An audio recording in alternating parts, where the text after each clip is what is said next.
यन्ताणं नमो सिद्धाणं नमो आयर्याणं नमो अध्यायाणं नमो लोये सब्बिसाहुणं।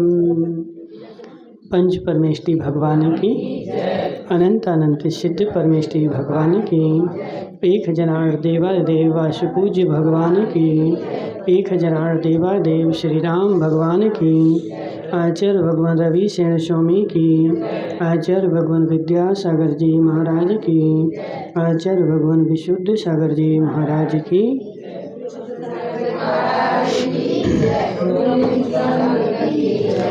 यहाँ पे चर्चा चल रही है अपनी पद्म पुराण की, और जिसमें कल अपन ने क्या देखा था कि खरदूषण और लक्ष्मण का भीषण युद्ध हो रहा था, और उस भीषण युद्ध में बीच में युद्ध में भाग लेने के लिए रावण भी आया था। और जैसे ही रावण क्रुद्ध होकर के युद्ध में भाग लेने के लिए आया, और उसने क्या किया कि बीच में सीता को देख लिया, और सीता को देख करके वह उसको रूप को देख करके विह्वल हो गया, और किस कारण से आया था वह सब भूल गया, और भूल करके वह विचार कर रहा है। क्या विचार कर रहा है? उसे देखते ही रावण को क्रोध नष्ट हो गया और दूसरा भाव ही उत्पन्न हो गया। तो ठीक ही है, क्योंकि मन की गति जो है वो विचित्र है। से क्या हो गया कि यहाँ पे आचार्य बोल रहे हैं कि जो मन की जो गति है वो विचित्र है। कहाँ तो ये रावण युद्ध करने के लिए और तीव्र क्रोध में जला हुआ चला आ रहा था, और सीता को देख करके एक क्षण में उसकी परिणति बदल गई, और जैसे बदली तो आचार्य बोल रहा है कि मन की गति जो है विचित्र है। 1 मिनट में कहाँ जाता है और 1 मिनट में कहाँ जाता है। आज तक कोई भी मन की गति को नहीं पकड़ पाया है, और जिसने मन की गति को पकड़ लिया वह संसार में नहीं रह पाया है। समझ रहे? जिसने मन की गति को पकड़ लिया वह संसार में नहीं रह सकता, उसको मोक्ष में जाना ही पड़ेगा। और संसार मन की गति को जिसने नहीं पकड़ा है उसको संसार में रहने के लिए खूब स्थान है, क्योंकि मन जो है सीधा बैठता नहीं है, और मोक्ष में क्या करना पड़ता है? सीधे बैठना पड़ता है। मोक्ष में क्या करना पड़ता? सीधे बैठना है। एक जगह जो तुम्हारी जगह है उस जगह पर बैठो। कब तक? तो अनंत काल तक। लेकिन मन जो है वो बैठता नहीं है, और एक बार यदि तुमने मन को सीधा बैठा लिया तो अनंत काल के लिए तुम सीधे हो जाओगे। तो मन की गति विचित्र है। कहाँ तो लड़ने आया था और कहाँ सीता को देख करके मोहित हो गया। वही विचार करने लगा कि इसके बिना मेरा जीवन ही क्या है, यदि ये नहीं मिले तो जीवन जीना बेकार है, और इसके बिना मेरे घर की शोभा ही क्या है। इसलिए जब तक कोई मेरा यहाँ आना नहीं जान लेता है तब तक मैं आज ही इस अनुपम सुंदरी का अपहरण करता हूँ। क्योंकि अकेला आया है, सेना लेकर के नहीं आया, और जब अकेला आया है तो किसी को पता भी नहीं है कि रावण यहाँ आए हैं। तो सोच रहा कि ऐसा नहीं हो कि कोई देख ले, जब तक कोई देखे तब तक मैं इसका अपहरण करके और ले जाता हूँ। यद्यपि इस कार्य को बलपूर्वक सिद्ध करने की शक्ति मुझ में है, किंतु यह कार्य ही ऐसा है कि छिपाने योग्य है। मतलब हमारे पास शक्ति है कि इसको हम सीता को बलपूर्वक भी ले जा सकते हैं, बलपूर्वक भी प्राप्त कर सकते हैं, लेकिन ये कार्य जो है कैसा है? छिपाने योग्य है। इसलिए इसको कैसे करना पड़ेगा? छिपा के करना पड़ेगा। लोक में अपने गुणों को प्रकट करने वाला मनुष्य भी अत्यधिक लघुता को प्राप्त होता है, फिर जो इस प्रकार के दोषों को प्रकट करने वाला है वह फिर ये कैसे हो सकता है? क्योंकि स्त्री का अपहरण करना गुण नहीं है, दोष है, और दोषों से क्या होता है? कोई भी जीव संसार में किसी का प्रिय नहीं होता है, और यदि हम सबके सामने ऐसा काम करेंगे तो सब लोग हमें कोसेंगे। तो इसलिए काम करते हैं किसी को पता न चले और अपहरण करके ले जाते हैं। मेरी चंद्रमा की किरणों के समान निर्मल कांति समस्त संसार में व्याप्त होकर स्थित है, सो ऐसा करने पर कुछ तो मलिन हो जाएगी। चूंकि पंडित है रावण भी, तो वो भी सोच रहा है कि हमारी जो कीर्ति है सारे संसार में फैली हुई है, और यदि मैं ऐसा काम करूंगा कि दूसरे की स्त्री का अपहरण करूंगा तो क्या होगा? मेरी कीर्ति मलिन होगी। सोच तो रहा है, विचार तो कर रहा है, लेकिन कर्म का उदय तीव्र है, इसलिए मान नहीं रहा है। इसलिए कीर्ति की उत्पत्ति को बचाता हुआ वह स्वार्थ सिद्धि करने में तत्पर हो एकांत में प्रयत्न करता है, सो ठीक ही है, क्योंकि लोक जो है वो परम गुरु है। लोग क्या है? परम गुरु है। गुरु जो चीज़ें नहीं सिखाते हैं वह लोग सिखाता है, और वास्तव में देखा जाए तो सबसे ज़्यादा कोई संसार में सिखाता है तो वो लोग ही सिखाता है। माया मुंगानियाँ जब अपने पीहर में थी, कहाँ है तुम्हारा पीहर? पारसोला में पीहर में थी। कितने साल में शादी हो गई थी तुम्हारी? 16 साल में। तो वहाँ पे खेलती थी, कूदती थी, रोटी बनाना नहीं आता था, कच्ची रोटी बनाती थी, 3 कूद की। जब यहाँ आई, लोगों ने ताने दिए, लोग ने बोला, तो फिर रोटी बनाना सीख गई। किसने सिखाया? लोक ने। तो बहुत सारी चीज़ें होती हैं, तुम 12 साल तक भी पढ़ने जाओ और पढ़ करके खूब बुद्धिमान हो जाओ, लेकिन तुम्हें कोई भी वस्तु आएगी नहीं। कब आएगी? जब तुम लोक में जाओगे और करना सीखोगे, जब तुम्हें उस वस्तु का ज्ञान हो। इसलिए संसार में जो परम गुरु है वो कौन है? लोक है। और जब तक लोक नहीं सिखाता है तब तक कोई सीखता भी नहीं है। नियम है ऐसा। बेचारी नौकरियां हो गई, 70 साल की, 80 साल की हो गई, लेकिन कच्ची रोटी बनाती है। क्यों? क्यों? क्योंकि लोक में गई नहीं ना कभी। यदि तुम्हारे घर पे दूसरा रोटी खाने आएगा तो फिर वो बताएगा कि कच्ची है किसी की है। अब तुम्हारे घर वाला तो बेचारा जो ब्याह के लाया है तब तो उसको तो कच्ची के वहाँ कच्ची भी दो तो उसको जैसी बनाओ वो तो खाए बेचारा, उसको क्या है। लेकिन यदि दूसरे को खिलाओगे तो फिर वो तुम्हारी वास्तविकता बताएगा, और वास्तविकता बता करके वास्तव में तुम्हारा सुधार होगा। इसलिए बहुत सारे लोग ऐसे होते हैं, जैसे एक वो कहावत आती है कि एक राजा था, और राजा का एक पुत्र था और वह बचपन से जो था महान सुख में पला हुआ था। उसने कभी दुःख देखे ही नहीं थे। बचपन से उसको जो भी वस्तु चाहिए तो दे दी कि लीजिए पकड़ो, जो भी माँगा तो दे दी। तो जब वह राजा बनने के योग्य हुआ तो राजा जो था वो होशियार था। तो राजा ने बोला कि अभी हम तुम्हें राज्य नहीं देंगे। क्यों नहीं देंगे राज्य? अभी तुमने पढ़ लिख तो गए हो, सीख तो गए हो, लेकिन अभी तुम लोक में निकले थोड़ी हो। राज्य लेने के लिए पहले तुम्हें एक काम करना पड़े कि कमाना सीखना पड़े। तुम बाज़ार में जाओ और बाज़ार में जाकर के नोट कमा करके लाओ।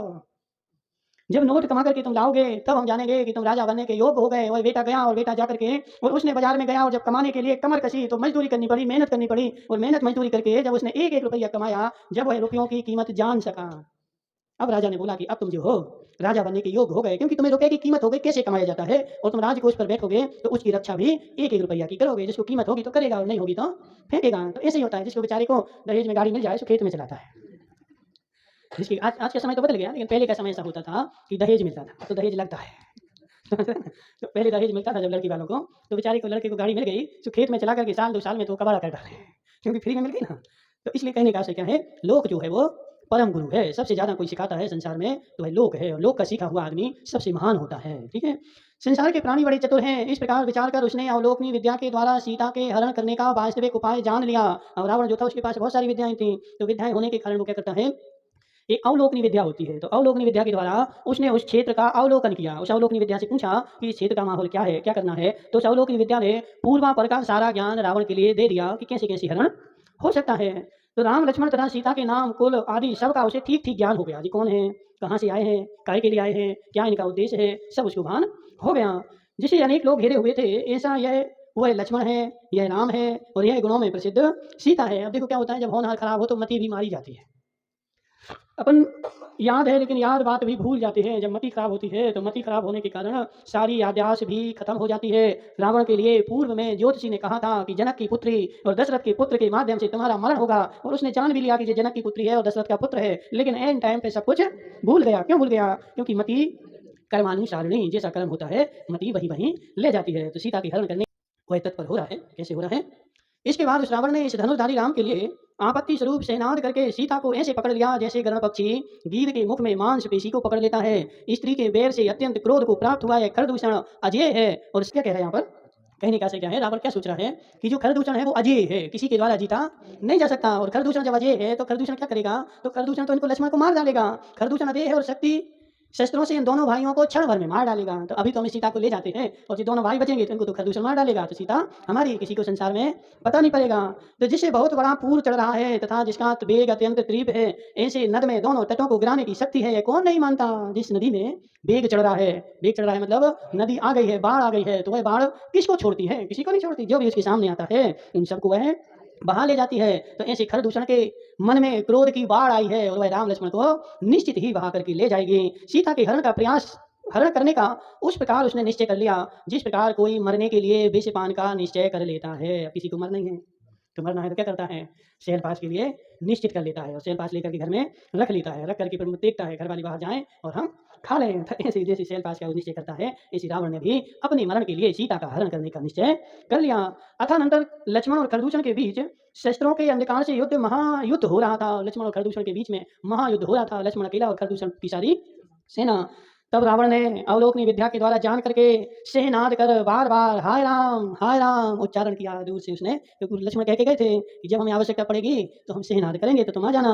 तो रावण ने क्या किया, सेनाद कर दिया। और सेनाद जैसे किया तो उस अवलोकनी विद्या से, विद्याएं थी ना, रावण जो था विद्याधर था, तो रावण के पास बहुत सारी विद्याएं थी। तो अवलोकनी विद्या से उसने सारा पूर्व का और आगे का सब अवलोकन कर लिया। ठीक है, क्या विद्याएं अजीब होती हैं कि जीव होती हैं, तो चूंकि हैं तो पुद्गल की पर्याय है। ठीक है ना, लेकिन विद्याएं जो होती हैं वो देवों के अधीन होती हैं। एक एक विद्या देवों के अधीन होती है तो वास्तव में वो देव ही सिद्ध होता है, उस देव को ही विद्या बोला जाता है। ठीक है ना, तो अवलोकनी विद्या जो है वह सारा पूर्व का अवलोकन करा देती है। जैसे अवधि ज्ञान होता है तो अवधि ज्ञान से क्या होता है, पूर्व का सब तुम्हें ज्ञान हो जाता है, भविष्य का भी पूरा ज्ञान हो जाता है। तो रावण को अवधि ज्ञान तो नहीं था लेकिन विद्याएं थी, तो विद्याओं के द्वारा उसने अवलोकन कर लिया। ठीक है, तो उस सेनानी को सुनकर राम ने समझा कि यह लक्ष्मण ने ही किया है। ऐसा विचार कर वे प्रीति वैसे व्याकुल चित्त हो अरति को प्राप्त हुए, और जैसे उनको राम के कानों में वह शब्द पड़ा तो राम जो थे व्याकुल हो गए कि लक्ष्मण जो है संकट में फंस गया है। तदनंतर उन्होंने सीता को अत्यधिक मालाओं से अच्छी तरह ढक दिया और कहा कि ये प्रिय तुम क्षण भर यहाँ ठहरो, भय मत करो।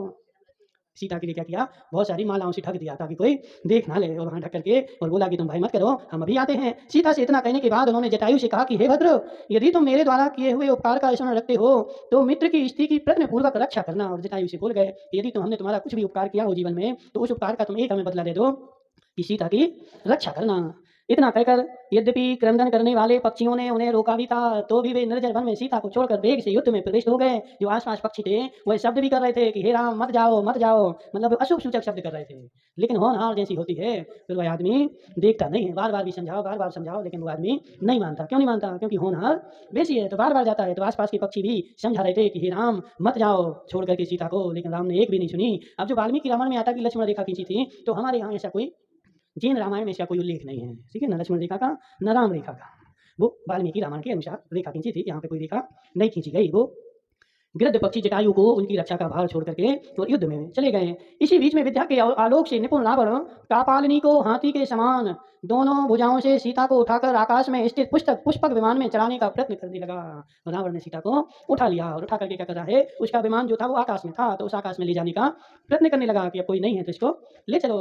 उसी समय उसकी आत्मा काम की दाह से दग्ध हो रही थी तथा उसने समस्त धर्म बुद्धि को भुला दिया था। जब धर्म के विरुद्ध काम कर रहा है तो धर्म तो उसका नाश हो गया, सारा धर्म उसने भुला दिया। तदनंतर स्वामी को प्रिय वनिता को हरी जाती देख जिसकी आत्मा क्रोधाग्नि से प्रज्वलित हो गई, ऐसा जटायु वेग से आकाश में उड़कर खून से गीले रावण के वक्ष स्थल रूपी खेत को अत्यंत तीक्ष्ण अग्रभाग को धारण करने वाले नख रूपी हलों से जोतने लगा। जैसे उसने देखा तो जटायु को तीव्र क्रोध हो गया और उसके जो नख थे ना बड़े बड़े थे, तो उस नखों से उसने उसकी छाती माती सब लौच डाली। किसकी?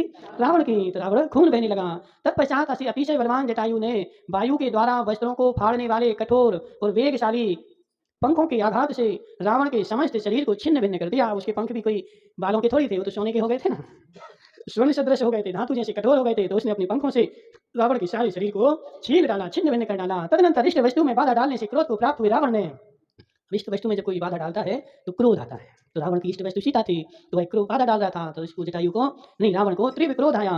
तो क्रोध के कारण रावण ने हस्त तल से प्रहार से जटायु को मारकर पृथ्वी तल पर भेजकर नीचे गिरा दिया। कहाँ जटायु और कहाँ रावण? महाबलशाली है बेचारा पक्षी, उसने एक ही मारा, जटायु मर गया और मर करके नीचे आ गया। तदनंतर कठोर प्रहार से जिसका मन अत्यंत विकल हो रहा था, ऐसा दुख से बड़ा जटायु पक्षी के करता हुआ मूर्छित हो गया। के करता रहा। क्या करे, जैसे कुत्ता वगैरह होते ना, अपन लोग उनको क्या करते, डंडा मार देते, तो वो क्या करता बेचारा, के करता हुआ बैठ जाता है। तो ऐसे उसको घर गया तो गला तो पक्षी के करता हुआ मूर्छित हो गया। तत्पश्चात बिना किसी विघ्न बाधा के सीता को पुष्प विमान पर चढ़ाकर काम को ठीक जानने वाले रावण इच्छा अनुसार चला गया। उसने सीता को विमान में रख लिया और जैसे ही विमान में रखा और विमान में रख करके उसने देखा कि अब कोई देख नहीं रहा है और कोई आ नहीं रहा है, यहाँ वहाँ देख करके हमारा काम ठीक हो गया। और काम ठीक हुआ तो चलता बनाएंगे, किसी ने मुझे नहीं देखा है। सीता का राम में अत्यधिक राग था, इसलिए अपने आप को अपहृत जान शोक के वशीभूत हो वह आर्त नाद करती हुई विलाप करने लगी। और सीता का जो था राम के प्रति प्रेम था तो वह अत्यधिक विलाप कर रही थी। तदनंतर अपने भर्ता में जिसका चित्त आसक्त था, ऐसी सीता को रोती हुई देख रावण थोड़ा सा विरक्त हो गया। जब उसको उठा के ले गए तो वो तो रो रही थी, जब रो रही थी तो थोड़ा सा रावण विरक्त हो गया कि अब ये कैसे माने। तो वह विचार करने लगा कि इसके हृदय में मेरे लिए कुछ भी आदर नहीं है, मैं 3 खंड का अधिपति, महारिद्धि संपन्न, महावैभव संपन्न, फिर भी मुझे देख करके इसके मन में कोई भी आदर नहीं है, कोई भी सम्मान नहीं है, यह तो बच्चों की जैसे रो रही है। तो ऐसा उसने जैसे देखा तो उसको थोड़ा सा बैराग हो गया। ये तो किसी दूसरे के लिए करुण क्रंदन कर रही है, उसमें ही इसके प्राण आसक्त हैं तथा उसी के विहल से आकुल हो रही है। सत्पुरुषों को इष्ट है, ऐसे अन्य पुरुष संबंधी गुणों का बार बार कथन करती हुई वह अत्यंत शोक को धारण करने में तत्पर थी। सीता को तो कुछ भी भान नहीं हो रहा था, कुछ भी रुच नहीं रहा था, उसको तो एक रोना धोना ही रुच रहा था। अथवा अधीर होने की बात नहीं है, क्योंकि जो राजा कुपित होता है उसे शीघ्र ही प्रसन्न किया जा सकता है। इसी प्रकार इष्ट वस्तु का पाना, कांति अथवा कीर्ति का प्राप्त करना अभीष्ट विद्या है। परलोक की विद्या, मन को आनंद देने वाली भार्या अथवा और भी जो कुछ अभिलषित पदार्थ हैं वे सब सहसा प्राप्त नहीं हो जाते, इन्हें प्राप्त करने में समय लगता है। रावण अपने आप को समझा रहा है। क्या समझा रहा है? कि कोई भी विद्या हो, कोई भी कीर्ति हो, कोई भी वस्तु हो, इष्ट वस्तु हो, तो उस वस्तु को प्राप्त करने में समय लगता है, ऐसे अनायास थोड़ी प्राप्त हो जाती है। वो बोलते हैं कि गरिया पे आम थोड़े जमत है, गरिया पे आम थोड़ा जमत है, समझ रहे ना। तो इसलिए इष्ट वस्तु को प्राप्त करना है तो थोड़ा समय लगता है, और इष्ट वस्तु मेरे पास है और इसको प्रसन्न करने के लिए थोड़ा सा समय लगेगा, और मैं इसको घर ले जाऊंगा, मनाऊंगा, सब लोग मनाएंगे, समझाएंगे, बोलेंगे तो मान जाएगी। तो इस प्रकार वो अपने आप में विचार करना है। मैंने साधुओं के समक्ष पहले यह नियम लिया था, लेकिन फिर भी रावण के अंदर में धर्म है। रावण भी जो था वह क्षयोपम सम्यक दृष्टि जीव था, मिथ्या दृष्टि नहीं था। ठीक है ना, तुम लोग जानत हो मिथ्या दृष्टि है।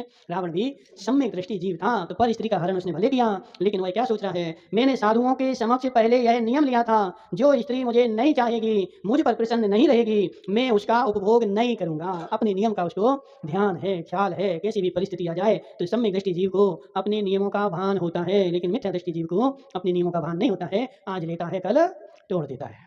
ठीक है, अब टूट गया क्या करे, स्थिति बने कि मेरा नियम चलता रहे। तो ऐसा रावण को अपने नियम का भान था कि मैंने मुनिराज के समक्ष एक नियम लिया था, जो स्त्री मुझे नहीं चाहेगी, मैं उसके साथ बलपूर्वक उपभोग नहीं करूंगा। इसलिए इस व्रत की रक्षा करता हुआ मैं इसे प्रसन्नता को प्राप्त कराता हूँ, इसलिए मैं अपने व्रत की रक्षा करूंगा।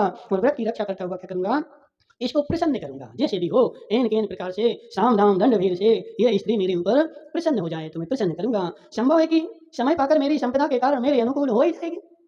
समय लगेगा, 1 दिन, 2 दिन, 8 दिन, 10 दिन, महीना भर, 2 महीना, साल भर, 6 महीने, और साल 6 महीने जब हमारी संपदा देखेगी, सोने की लंका देखेगी, इतनी नौकर-चाकर देखेगी, इतना बड़ा वैभव देखेगी, तो वैभव देखेगी तो प्रसन्न अपने आप हो जाएगी। तो रावण ऐसा सोच रहा है। ऐसा विचार कर रावण ने सीता को गोद से हटाकर अपने समीप में बैठा दिया। सो ठीक ही है, क्योंकि कर्म से प्रेरित मृत्यु उसके योग्य समय की प्रतीक्षा करती ही है। कर्म से प्रेरित जो मृत्यु है ना, योग्य समय की प्रतीक्षा करती है। जब तक मृत्यु का समय नहीं आ जाए, वो प्रवीण पारसौरिया के पिताजी साल भर से कुर्सी पे बैठे रहे। क्यों बैठे रहे?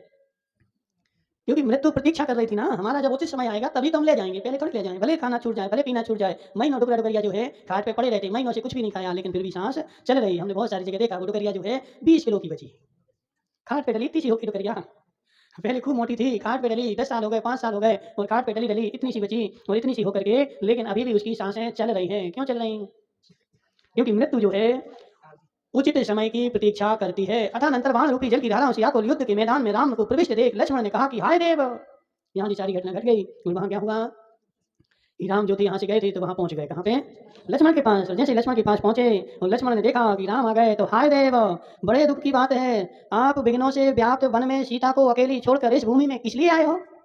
सीता को अकेली छोड़ करके तुम इस भूमि में क्यों आए? तुमसे हम बोल के आए थे कि तुम यहीं बैठना, और जब तक नहीं बुलाएँ तो नहीं आना। तुम क्यों आए यहाँ पर? राम ने कहा, मैं तुम्हारा शब्द सुनकर शीघ्रता से आया हूँ। मैंने तुम्हारा शब्द सुना है और उस शब्द से प्रेरित होकर के मैं आया हूँ। इसके उत्तर में लक्ष्मण ने कहा कि आप शीघ्र ही जाइए, मैंने कोई भी शब्द नहीं किया है। यह निश्चित ही शत्रु की कोई चाल है। मैंने अभी तक एक भी शब्द नहीं करा है, और शत्रु ने किया होगा, शत्रु की चाल है। चले जाइए, आपने यहाँ आकर के अच्छा नहीं किया। परम उत्साह से भरे हुए तुम बलवान शत्रु को सब प्रकार से जीतो, इस प्रकार कहकर शंका से युक्त और चंचल चित्त को धारक राम जानकी की ओर वापस चले गए। अब देखो कितना बल था और कितने बल का पार था कि इतना एक छोटा भाई इतनी बड़ी सेना से लड़ रहा है, और राम फिर भी उसे बोल रहा है कि तुम अच्छी तरह जीतो, हम जा रहे हैं। हो सकता है ऐसा? आज तो कोई एक आदमी लड़ने आ जाए तो घर भर के निकल के आए। लेकिन उनको अपनी बल पर विश्वास था, उनको अपनी शक्ति पर विश्वास था, इसलिए अकेले लक्ष्मण को इतनी बड़ी सेना के बीच में छोड़ करके राम चले गए कि तुम इनसे लड़ो, हम जा रहे हैं। जब राम क्षण भर में वापस लौटे, तब उन्हें सीता कहीं भी दिखाई नहीं दी। एक क्षण ही लगा था, और एक क्षण में वहां से लौट करके आए तो सीता तो यहाँ पर थी नहीं, वो तो रावण उठा ले गया था। इस घटना से राम ने अपने चित्त को नष्ट हुआ सा अथवा च्युत हुआ सा माना। हाय सीते! इस प्रकार कहकर राम मूर्छित हो पृथ्वी पर गिर पड़े, और भर्ता के द्वारा आलिंगित भूमि से सुशोभित हो उठे। और हाय सीते कह करके उनको मूर्छा आ गई। मूर्छा आ गई मतलब चक्कर आ गए। ठीक है, चक्कर आकर के और बेहोश होकर के पृथ्वी पर गिर पड़े। हाय सीता कहाँ चली गई? तदनंतर जब संज्ञा को प्राप्त हुए, तब वृक्षों से व्याप्त वन में इधर उधर दृष्टि डालते हुए प्रेम पूर्वक आत्मा के धारक राम अत्यंत व्याकुल होते हुए इस प्रकार कहने लगे कि हे देवी, तुम कहाँ चली गई हो? शीघ्र ही वचन दो। चिरकाल तक हंसी करने से क्या लाभ है? अब उठे तो उठ करके जंगल में भटक रहे कि हे देवी कहाँ चली गई? क्यों तुम हमारे साथ हंसी कर रहे? हंसी करने से कोई लाभ नहीं है। मैंने तुम्हें वृक्षों के मध्य चलती हुई देखा है। जंगल में बोल रहे, हमने तुम्हें वृक्षों के बीच में चलते हुए देखा है, इसलिए जल्दी से सामने आ जाओ। हे प्रिय, आओ आओ, मैं प्रयाण कर रहा हूँ, मैं मर रहा हूँ, आओ जल्दी से। क्रोध करने से क्या प्रयोजन है? मैं तुम्हें छोड़ करके चला गया था, इसलिए तुम क्रोध के कारण हंसी कर रही हो और जंगल में छिप गई, तो ऐसा क्रोध करने से कोई लाभ नहीं है। हे देवी, तुम यह जानती ही हो कि दीर्घ काल तक तुम्हारे क्रोध करने से मुझे सुख नहीं होता। लंबे समय तक तुम क्रोध करोगी तो मुझे सुख नहीं होगा, तुम जानती हो। इस प्रकार शब्द करने तथा गुफाओं से युक्त उस स्थान में भ्रमण करते हुए राम ने धीरे धीरे कें कें करते हुए मरणासन्न जटायु को देखा। जंगल में घूम रहे थे और घूमते रहे थे, तो वह जटायु जो था वह मर ही रहा था, अभी थोड़े से प्राण बाकी थे, तो कें कें कर रहा था, उसको देखा। और तदनंतर अत्यंत दुखित होकर राम ने उस मरणासन्न पक्षी के कान में नमोकार मंत्र का जाप सुनाया। इसको जटायु की मर रहा था, तो मरते मरते उसको नमोकार मंत्र सुना दिया। उसके प्रभाव से वह पक्षी देव पर्याय को प्राप्त हो गया। अभी क्या किया? उस नमोकार मंत्र को स्वीकार कर लिया। अगर वो जीव स्वीकार नहीं करे तो देव पर्याय में नहीं जाए। तुमने उसको सुनाया है, तो सुनाने के बाद उसको भी तो स्वीकार करना चाहिए ना। और स्वीकार वही करेगा जिसकी उसमें प्रीति होगी। जिसकी उसमें प्रीति नहीं होगी, वह 3 काल में भी स्वीकार करने वाला नहीं है। कितना सुनाते रहो, कितना सुनाते रहो, तो भैंस के आगे बीन बजाओ, ओए ओए टर रहा है। समझ रहे हैं ना? भैंस की आगे बीन बजाओ तो क्या करती बताओ? तो ऐसा ही है, जिसको रमोकालमंत्र में रुचि नहीं है, उसको रमोकालमंत्र की सुनाओगे तो वो कोई सुनने वाला नहीं है, वो अपनी धुन में मस्त रहेगा। लेकिन जटायु जो था, वह प्रतिमा का धारी था, देशव्रती था, सम्यक दृष्टि था, जीवन भर उसने व्रतों का पालन किया था। इसलिए लास्ट समय जब उसको रमोकालमंत्र सुनाया गया, तो उसने अपना चित्त लगाया और चित्त लगाया तो देव पर्याय को प्राप्त हो गया। वियोगाग्नि से व्याप्त राम उस पक्षी के मरने पर शोक से पीड़ित हो निर्जन वन में पुनः मूर्छा को प्राप्त हो गए। जैसे वो पक्षी मर गया, बहुत दिन से रह रहा था, तो उनके परिवार का ही सदस्य बन गया था और उससे प्रीति हो गई थी, तो पक्षी मरा तो राम को फिर से मूर्छा आ गई। जब सचेत हुए तब सब और दृष्टि डालकर निराशा के कारण व्याकुल और खिन्न चित्त होकर करुण विलाप करने लगे। वे कहने लगे कि हाय हाय, भयंकर वन में छिद्र पाकर कठोर कार्य करने वाले किसी दुष्ट ने मेरी सीता का मुझसे हरण कर लिया है, ऐसा बोल रहे। अब बिछड़ी हुई सीता को दिखाकर समस्त शोक को दूर करता हुआ कौन व्यक्ति इस वन में मेरे परम बांधव बने को प्राप्त होगा? इस जंगल में कौन ऐसा आदमी है जो मुझे फिर से सीता का संयोग प्राप्त कराएगा? हे वृक्षो, क्या तुमने कोई ऐसी स्त्री देखी जिसकी चंपा के फूल के समान कांति थी, जिसके नेत्र कमल दल के समान थे? ऐसा वह किससे पूछ रहे हैं? वृक्षों से पूछ रहे हैं कि हे वृक्षो, तुमने देखी क्या? यह आगे कहकर राम पुनः मूर्छित होकर के पृथ्वी पर गिर पड़े। जंगल पे कहते कहते फिर से गिर पड़े और जब सचेत हुए तब कुपित हो वज्रावर्त नामक महाधनुष को चढ़ाकर टंकार का विशाल शब्द करते हुए आस पालन करने लगे। और जब उनको सचेत आई तो अपनी धनुष को उठा करके और टंकार कर रहे हैं बार बार। सेनाद सिंहों को भय उत्पन्न करने वाला था, वह जो टंकार किया उससे जंगल में रहने वाले सिंह भी डर गए धनुष की आस पालन से। हाथियों ने अपने कान खड़े करते हुए डरते डरते सुना और पुनः विषाद को प्राप्त होकर धनुष और उत्तर छद्म को उतार कर बैठ गए और बैठ करके फिर से क्या कर रहे, शोक कर रहे हैं। उसी प्रकार लक्ष्मण के शहनाद को अच्छी तरह नहीं श्रवण कर विचार के बिना ही मैं शीघ्रता से जाते हुए मैं अपनी प्रिया को हरा गया। मैंने लक्ष्मण का शहनाद नहीं सुना और विचार नहीं किया, बिना विचार के काम किया तो बिना विचारे जो करे सो जग में पछताए। काम बेजा बिगाड़े आपनो और जग में होत हंसाए। समझ रहे हैं? तो बिना विचारे काम कर दिया। तो इस प्रकार वहाँ जंगल में बैठे बैठे वो क्या कर रहे हैं, शोक कर रहे हैं। और शोक करते करते क्या कह रहे हैं, मैं समस्त संसार को संशय में पड़ा जानता हूँ, अथवा ऐसा जान पड़ता है कि समस्त संसार शून्य दशा को प्राप्त हुआ है। जो ठीक ही है, क्योंकि दुख की बड़ी विचित्रता है, जब तक मैं एक दुख के अंत को प्राप्त नहीं हो पाता तब तक दूसरा दुख आ पड़ता है। अभी तो राज्य से निकाले गए थे, कोई दुख तो दूर नहीं हुआ था और जो सीता के हरण का दूसरा दुख सामने आ गया। जब हो यह दुख रूपी सागर बहुत विशाल है रोशन भाई, दुख रूपी सागर बहुत विशाल है। जब तक एक दुख जाता नहीं है तब तक दूसरा आ जाता है। और इस संसार में और इस संसार के पंचम काल में सुख का सागर सूख गया है और दुख का सागर जो है बड़ा विशाल है। प्रत्येक आदमी के पास कोई ना कोई दुख जरूर है। ऐसा कोई संसार में आदमी नहीं है। ऐसा एक राजेश खन्ना का गाना है ना, सुना तुम लोगों ने? क्या सुनते थे? दुनिया में कितना गम है, मेरा गम कितना गम कम है, लोगों का गम देखा तो मैं अपना गम भूल गया। इसलिए संसार में कितना गम है, हमें ऐसा लगता है दूर से देख रहे हैं कि शोभना से देखो कितनी खुश है, हमेशा खुशी रहती है। उनके घर में जाके देखो है नहीं, वो तो ऊपर से दिख रहा है। समझ रहे ना, अंदर के दुख अंदर वाला ही जानता है, बाहर से कोई कहता नहीं है। हर आदमी के पास, किसी के पास धन संबंधी दुख है, किसी के पास तन संबंधी दुख है, किसी के पास रोग संबंधी दुख है, किसी के पास बांधव संबंधी दुख है, किसी के पास पड़ोसी संबंधी दुख है। नियम से किसी ना किसी के पास कोई ना कोई दुख उसने अपने हृदय में छिपा करके रखा है। बाहर में मुस्कुराता है और अंदर में बैठा रोता है। कोई भी इस काल में सुखी बाहर से ऐसा लगता है, देखो इतना बड़ा मकान बन गया, अब तो जी सुखी हो गए। उस मकान वाले से पूछा, समझ रहे हैं? उस मकान में देखो कोई भी चीज़ नई आती है तो नई आई चीज़ 2-4 दिन ही खुशी देती है। समझते हैं? लक्षा बाई की हमारी नई शादी हुई थी, कितने दिन तक खुश रही था? शादी हुई, जब शादी नहीं हुई थी तो वैसा लगता था हमारी शादी होगी, हम खुश हो जाएँगे, ऐसा होगा, वैसा होगा। लेकिन जब हो गई तो साल 6 महीना तो अच्छा लगा, लेकिन उसके बाद ऐसा लगा कि हम तो गड्ढे में जाकर के गिर गए, अब निकलने का कोई उपाय नहीं है। तो ऐसा लगता है कोई भी नई चीज़ है, छोटा-सा बच्चा है, नए कपड़े आते हैं तो 1-2-4 दिन तो अच्छा खूब प्रसन्न होता है, लेकिन उसके बाद वैसा का वैसा। तो संसार में ऐसा कोई भी आदमी नहीं है जिसके पास दुःख नहीं हो। बाहर से मुस्कुराता दिखता है और अंदर में रोता दिखता है। मात्र अंतर इतना है कि सबके दुखों का निमित्त अलग-अलग है।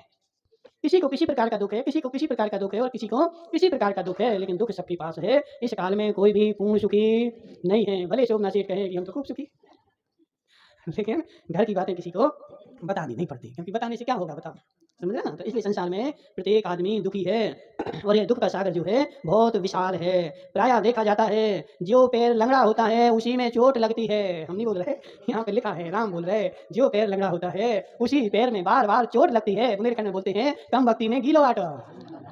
समझ रहे ना? आज समय कम था और आज रोज़ बहुत सारे लोग बोलते महाराज जब 5 दिन से चोकर लगा रहे थे, हम खूब अच्छा-अच्छा बना रहे थे, आज तुम आए तो आज ही वो गड़बड़ हो गया। समझ रहे? अभी तो हम अच्छा बना रहे थे, खूब अच्छा समझाते थे, आज ही हम गए नहीं और आज ही गड़बड़ हो गई। तो समस्या क्या होती है ना कि कम वक़्ती में गीला आटा, जब समय कम होगा तो नियम ऐसा है कि समय कम है, सोचो कि जल्दी-जल्दी रोटी बना करके रोटी खा करके और जल्दी चले जाएँ, समय कम है, तो आटा जो है गीला हो जाएगा, रोटी बिगड़ जाएगी, फिर से बनानी पड़े, फिर बिगड़ जाए, तो डबल समय लग जाए। ऐसा संसार का नियम है। तो प्रायः देखा जाता है, जो पैर लंगड़ा होता है, उसी में चोट बार-बार लगती है, भानु भाई, पहले ही से लगी थी और लग गई। तो लगे में और लगती है, ऐसा संसार का नियम है। जो वृक्ष तुषार से सूख जाता है, उसी में आग लगती है। बेचारे को पहले तो तुषार लग गया, हरा-भरा था, तुषार लग कर के सूख गया तो आग और लग गई, जल गया, नष्ट हो गया। ठीक है लक्ष्मीलाल जी, ऐसा संसार का नियम है। और जो फिसलता है वही गर्त में पड़ता है। प्रायः करके अनर्थ बहु संख्या में आते हैं और तदनंतर वन में भ्रमण कर मृग और पक्षियों को देखते हुए राम अपने स्नेह के स्थान स्वरूप वन में पुनः प्रविष्ट हुए और वह वन उस समय सीता के बिना शोभा से शून्य पड़ रहा था। उन स्वामी कहते हैं कि यहो जनो, इस प्रकार पूर्वोपार्जित पाप कर्म के उदय से बड़े-बड़े पुरुषों को अतिशय दुखी देख जिनेंद्र कथित धर्म में सदा बुद्धि लगाओ। कौन बोल रहा है? गौतम स्वामी बोल रहे हैं कि हे जीवो, जब इतने महान पुरुष जो समुद्र को पी सकते हैं, समुद्र को सुखा सकते हैं, समुद्र को पार कर सकते हैं, जब ऐसे पुरुषों के ऊपर भी भीषण दुख आ जाते हैं, तो संसार में कोई भी किसी का सहारा नहीं है, मात्र एक धर्म ही सहारा है। इसलिए संसार का सहारा छोड़ करके रोशन भाई, एक धर्म का ही सहारा अंगीकार करो और संसार में कोई भी दूसरा सहारा नहीं है, ऐसा गौतम स्वामी कह रहा है। इसलिए अरुण की अम्मा, धर्म का सहारा स्वीकार करो और कोई भी संसार में सहारा नहीं है। जो मनुष्य संसार संबंधी विकारों की संगति से दूर रहकर और जिनेंद्र भगवान के वचनों की उपासना नहीं करते और उन शरण रहित तथा इंद्रियों के वशीभूत मनुष्यों को अपना पूर्वोपार्जित कर्म रूपी दुष्ट सूर्य सदा संतप्त कहता रहता है। जो धर्म की शरण नहीं लेते, उन्हें पूर्व के उपार्जित कर्म, पुण्य पाप कर्म सदा संतृप्त करते रहते हैं, जैसे कि राम को कर रहे हैं। ठीक है, इस प्रकार राम विलाप कर रहे हैं। आगे क्या होता है देखेंगे कल। बोली शांतिनाथ भगवान की